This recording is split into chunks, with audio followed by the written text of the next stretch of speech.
Hello, I am Vicky Manitou Okas. I am so glad you could join me today. Today we're talking about space. That's the second part of putting together a successful tiny garden. Okay, so we talk about space. Actually, what we're going to talk about is construction points. But space is one of the most important construction points. And actually, when you're talking about space, you really hit on all of them. So, the four construction points are space, time, money, and physical ability. And when you're talking about a tiny garden, the tiny gardens successfully address all four of the construction points that most people find when they're setting up a garden. The most important point of any growing projects, especially when you're growing food and herbs, is the space. Just physical three-dimensional space. Okay. Where is that space convenient? So you need a space that's actually going to be convenient for you and not painful. Where's the painless access to that space?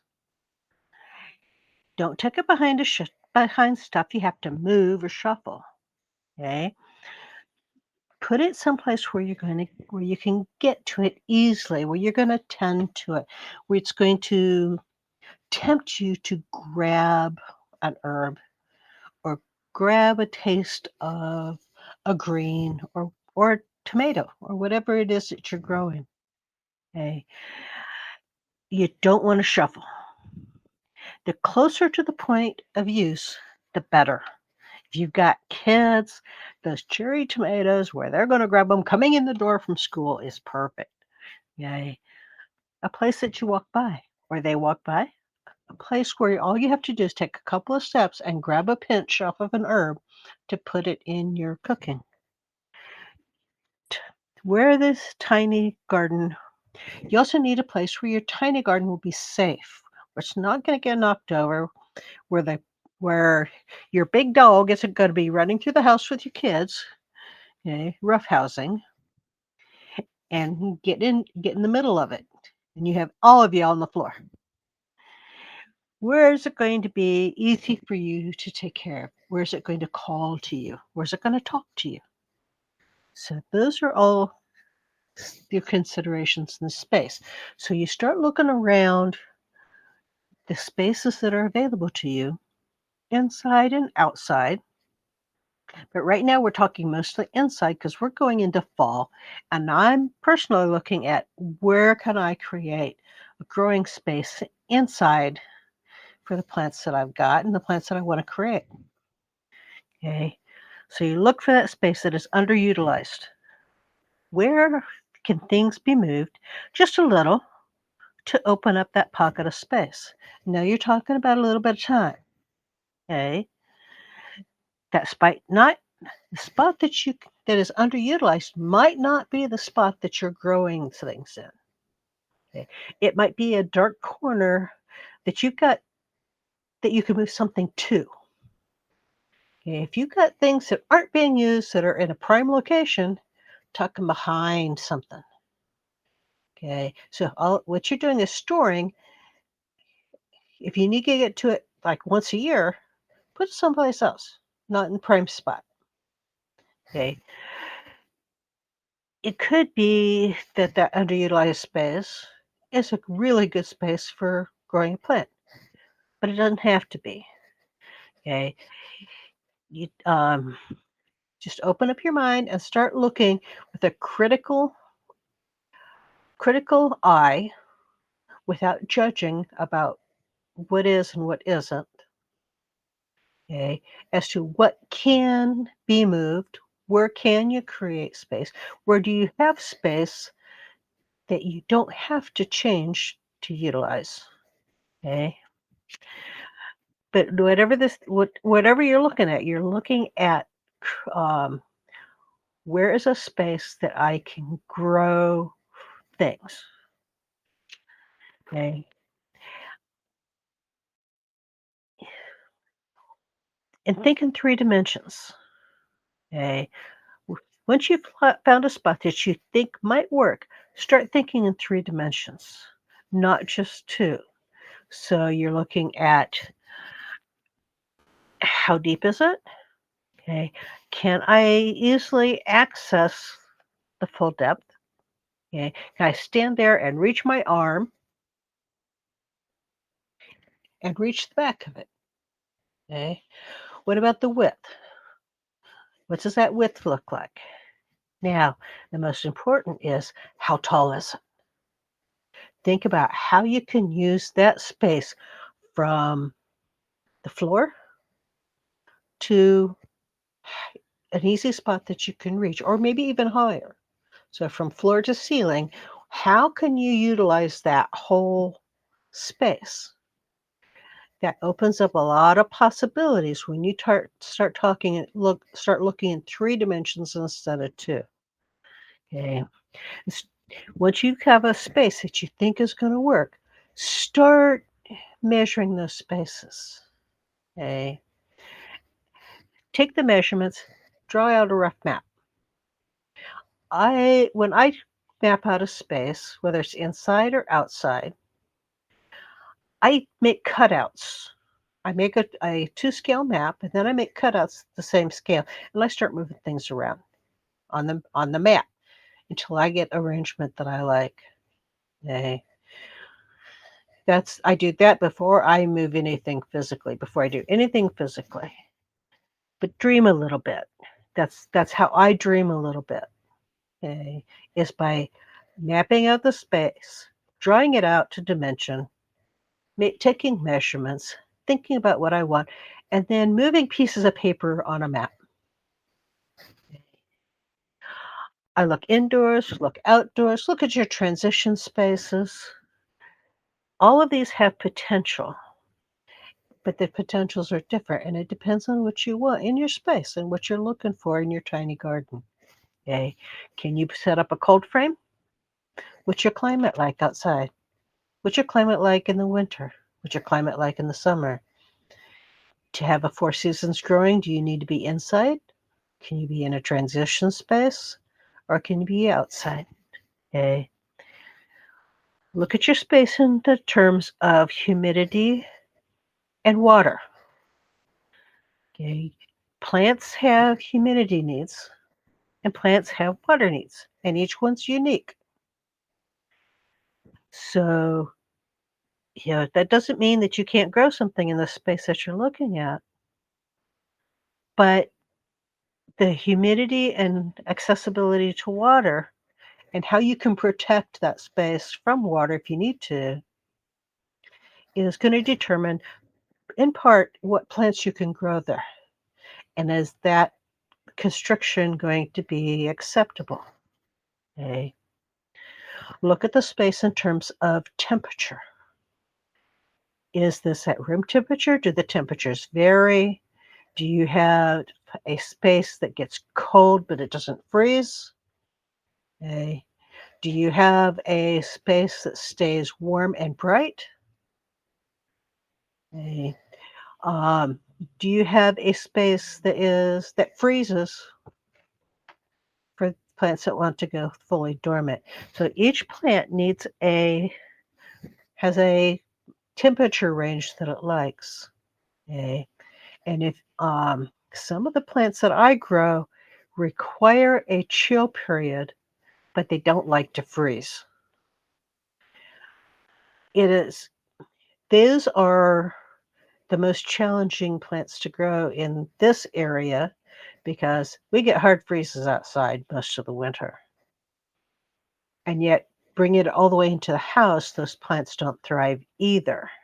So I need a transition place in between the two to grow those plants. Okay. If that's what you want to grow, do you have that transition point? So you need to take a look at your space the spaces that you're considering, and what is that what kind of conditions is that going temperature conditions is that gonna provide for the plants? And you have to then match your plants to those conditions. Okay. Time. Okay. This is gonna take some time. How much time is up to you. Okay. And the tiny gardens actually take very little time. But if you take some time to set up the space, you can use it more efficiently.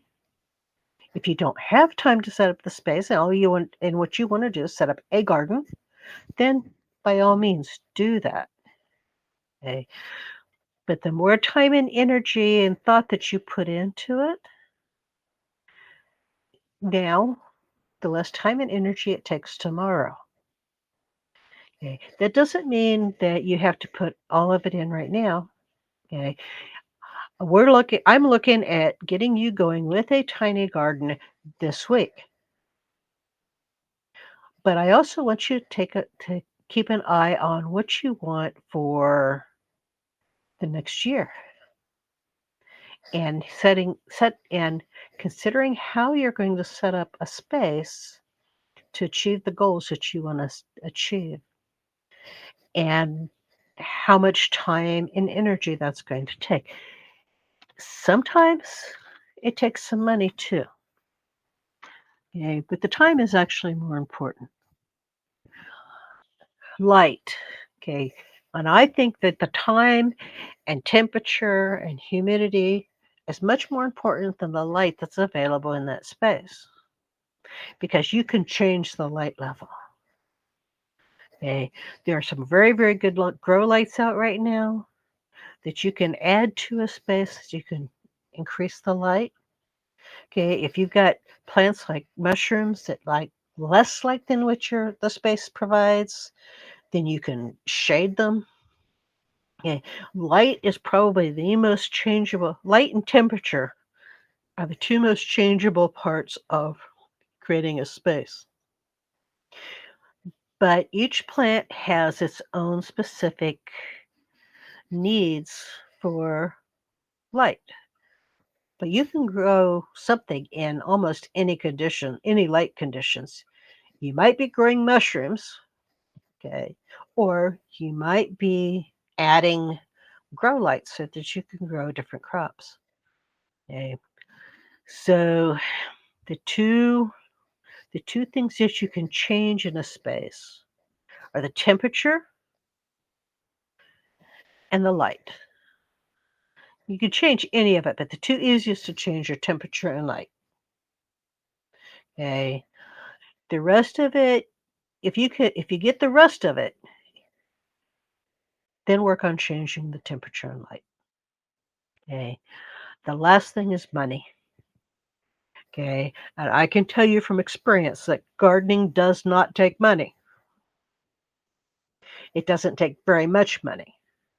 Okay. If you're creative, it takes time. You've got to work with. Okay. Is space, time, money, and your physical conditions and limitations. Okay. You can throw money at it. You can throw time at it. Okay. You can hire somebody else to get things set up or borrow labor. Yeah. Hey kids, come help me. If you don't have the physical ability to set a space up. But my 90-year-old grandmother in a walker was gardening. Okay. I had both of my knees are bone on bone, and I've got torn cartilage in both shoulders. I'm gardening. You can do it. Okay. You change the way you garden. I garden in tiny spaces now, not big gardens. Okay. I gardened in an RV in tiny spaces. It can be done. I set up gardens when I had no money the ideal time to set up gardens. Okay. There are ways of doing it. When you have a constriction point, you have to get more creative about it and how you fill those needs. Okay. Um, because everything does take resources, but it's just which resource is your constriction point and how can you compensate with a different resource. So if you don't have time, or if you don't have time, you might throw money at it. If you don't have money, you throw time at it. Okay. If you don't have space, you rearrange things so you have a little bit of space. Okay. Um, if money is a constriction point, it's a little bit more difficult to put light in, but it can be done.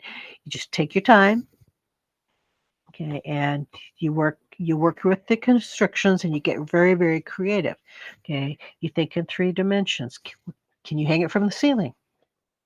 Can you set up a clothes rack, okay, and hang things from a clothes rack? Okay. There's a lot of ways of getting around space to create beauty and practicality in a garden. So again, that's good. When you're working with space, we're talking about your constriction points here. Okay. What is your constriction point? And what are the creative ways of getting around it? But you can do this. So what I did take some pictures, but you know, I wasn't able to add them uh, to the recording as I'm recording it. So I will add those later. But your assignment for today, okay, is to walk around your space, your apartment, your house, your entryways, and assess the space.